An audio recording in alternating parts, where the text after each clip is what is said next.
নমস্কার বন্ধুরা, বনিস কিচেনে আপনাদের সকলকে স্বাগত। আজকে আমি আপনাদের সঙ্গে শেয়ার করব নিম বেগুন। দেখুন, প্রথমে নিম পাতাগুলো ধুয়ে জলটা ঝরিয়ে নিয়েছি। এবার আমি শুকনো খোলাতে এগুলোকে ভেজে নেব।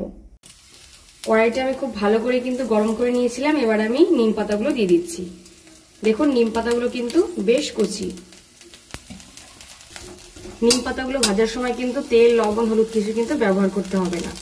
দেখুন, খুন্তির সাহায্যে আমি বেশ নেড়ে চেড়ে নিচ্ছি। দেখুন, পাতাগুলো ভাজা হয়ে গেছে, আমি প্লেটে নামিয়ে নিচ্ছি। এগুলো ঠান্ডা হয়ে গেলে আমি হাতের সাহায্যে কিন্তু এরকম গুঁড়ো করে নেব। পাতা ভেজে নেওয়ায় কড়াইয়ের মধ্যে দিয়ে দিচ্ছি সর্ষের তেল। এবারে দিয়ে দেবো বেগুনের টুকরোগুলো।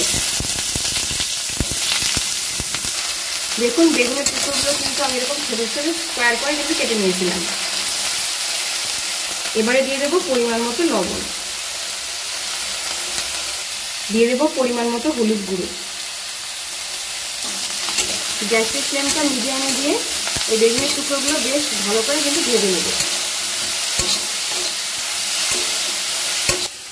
বেগুনগুলো ভাজা হতে হতে দেখুন, নিম পাতাগুলো কিন্তু আমি হাতের সাহায্যে গুঁড়ো করে নিচ্ছি। দেখুন, বেগুনের টুকরোগুলো বেশ ভাজা হয়ে গেছে। এবার আমি উপর থেকে নিম পাতার গুঁড়োগুলো দিয়ে দেবো।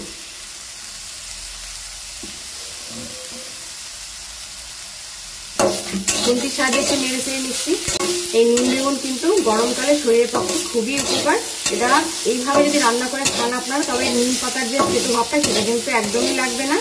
লাগবে খুব সামান্য পরিমাণ, কিন্তু এটা বাচ্চা থেকে বড় সকলেরই খাওয়া কিন্তু ভীষণ উপকার।